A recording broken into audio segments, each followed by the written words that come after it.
Okay, so this is allotment update as at beginning of June 2018. So these are my potatoes. My wheelie bin's still dead on the floor. That's got all of my rotted compost in it. And more potatoes. And they seem to be doing okay. I've been earthing them up quite a bit. Next to my potatoes, I've got a mixture of onions and carrots.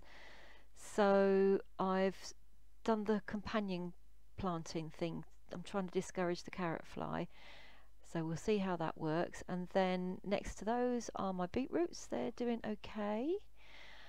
My cabbages, however, are looking very sorry for themselves. I had those covered over with that fleece for quite a while, and I've just taken that fleece off and weeded them, and they don't look too healthy, so we'll see. I'll leave them for a bit. These are my first lot of lettuces that I planted, or actually Emma planted these ones for me, but they're doing really well. I've already pinched one of those and had that for my tea, and that is my one and only purple sprouting broccoli. These are my monge too, my structures that I put up.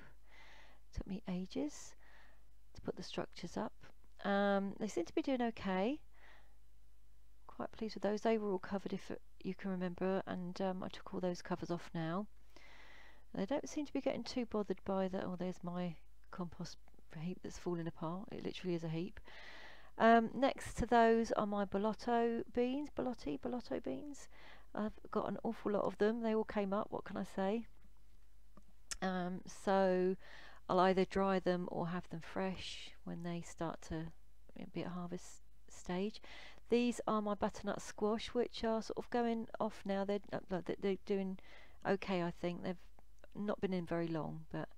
And then these are two unknown squashes that somebody gave me. They seem to be doing okay. And then I've got 4 courgettes at different stages. So the 2 courgettes, one a lot bigger. And there's Molly giving it the pose. Yeah, some of the courgettes were given to me by a neighbour, and the other 2 courgettes were given to me by Molly. That's my chard, which have been a bit nibbled, some of them. So you'll see later on in the video I'll cover my chard up with some fleece. Here are the next lot of lettuces that I planted. So I'm going to hopefully have successional lettuces. And then these are my unknown beans. Still don't know what they are. Could be French, could be runners. I have no idea. Great if you know, let me know in the comments. And that's kind of like an overview of it all. And then here I have, well, what are they? Onions, I think. There's some more onions that I've planted. Yeah, onion sets that a neighbour gave me that I've planted. So I've got those all in, and then some more lettuces. Those are my most recent lettuces that I planted, so they'll be the next stage on. My rhubarb, and then I'm really running out of space at them. I've still got lots of stuff at home to plant, but anyway, these are some strawberry plants. I don't know if you can remember last year I had them in tubs and they look really sorry for themselves, so I've split them all up and I planted those, so we'll see if they come on a bit better. Hopefully they will. And that is pretty much it. My fruit bushes are there. And I'm going to get on with some planting now, I believe. Yep, here we go. So this is some celery that I grew from seed. I'll put a link in the description below to the video that I followed to get my celery to germinate, because I think it can be quite difficult to get it to germinate. Well, it's all germinated really, really well. So I literally followed this video to the letter and everything's come up.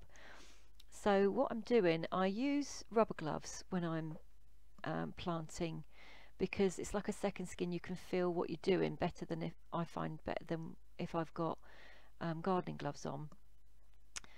So I use rubber gloves when I'm planting up, just to save my nails getting dirt all under them. I hate that. And then I'm just making trenches, putting in my well rotted compost. I normally put in fish blood and bone as well, bloodfish and bone, sorry, as well, but I've run out of it, so just compost today. And then I'm just firming my little celeries in, and we'll see how they go. Here's Molly come to have a little chat. She came to pinch one of my lettuces, actually, that's what she came for. And then the mammoth task of watering everything in. My hose pipe doesn't reach right up to the end of my plot because I'm quite far away from the main road going through the allotment. So my hose pipe will reach the first part of my plot, but it won't reach the end, so I have to keep filling my watering can up and dragging it up to the top. So that's one of my things that I need done when my husband, he's got a bad back at the moment. Once his back is all mended, hopefully, I'll need a new compost bin set up, a new shed, and my hose pipe sorting out. So those are jobs for the future, hopefully. And then it's just a case of the mammoth watering, just watering everything in. So anyway, guys, I hope you have enjoyed seeing what I got up to on a typical day up at my allotment in June.